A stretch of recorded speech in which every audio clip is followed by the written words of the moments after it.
What's up mga karonda? Kumusta po? Dito na naman pong yung nagbabalik na idol, Ronda Toda. Mga karonda, napapalaban ako ngayon mga karonda. Kasi po yung nabili namin gitara nung December, bumigay po. Umangat yung pinakakabitan ng string.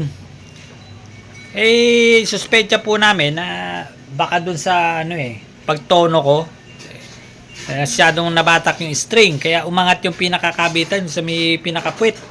Ang nangyari po, nagresulta, wasak yung pinakatabla niya, yung pinakakabitan ng string.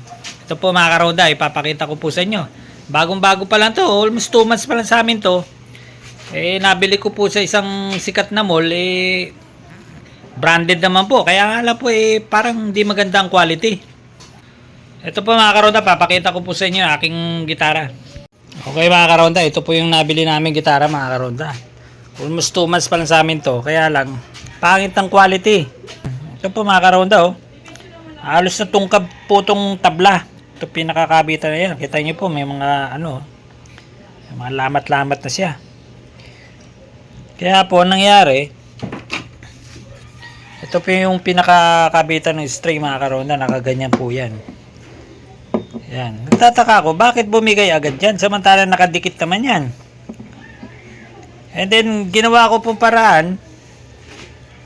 Binutasan ko po ito magkabilang gilid hanggang sa nilagyan ko tornilyo dito sa dalawang gilid para di umangat. Yung pagtono ko na naman po, umangat na naman. Hanggang sa ganyan, nagiging posisyon niya, nakakaangat na yung pinakapuwit. Kaya po, kinalas ko na naman. Pag kalas ko po, ang nangyari, wasak na po pala yung tabla dito, umangat po, napunit yung pinakatabla niya. Ito, punit yan. Yan po mga karonda. Kaya po ang gagawin ko diskarte rito, ililipat ko po itong kabitan ng string. Dito na po, i-move forward ko siya dito ng mga 1 inch ng yan, ganyan. Pagkatapos po, mamasilyahan ko na lang po ito.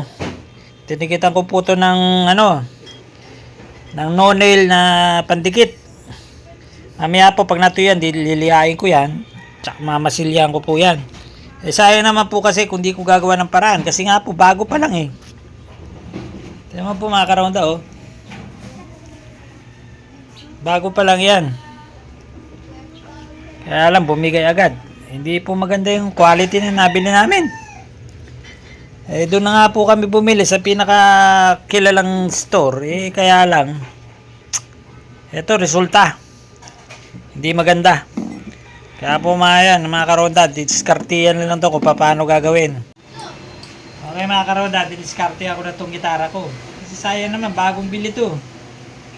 Tapos di rin magagamit. Kaya bahala na, ito. Importante makabit ko. Panibagong butas ako mga karonda, diskarte ako na, binutasan ko ng panibago, nilipat ko yung nagkabitan dito sa unahan. Kasi dito, hindi tungkab yung kahoy, dito wasak na Susunod na dito, mamasilya na lang to para kahit paano gumanda-ganda. Ako, binabari na ako na siya dito. Para sigurado po at di na umangat, nilagyan ko 2 tornilyo dito sa magkabila. Tapos didikitan ko pa yan para wala talagang kawala. Kita yun naman po, ang ganda-ganda yan, bagong bago. Mawasak lang ng ganun lang. Sabihin, hindi maganda yung quality. Kaya alam na, meron na toda, talagang mag-discarte ako talaga yan. Yan, ito tatakpan ko na itong 2 butas na to. Bali dito na ako maglalagay ng string. Okay. Tupalo na po yung pag natapos ko na to.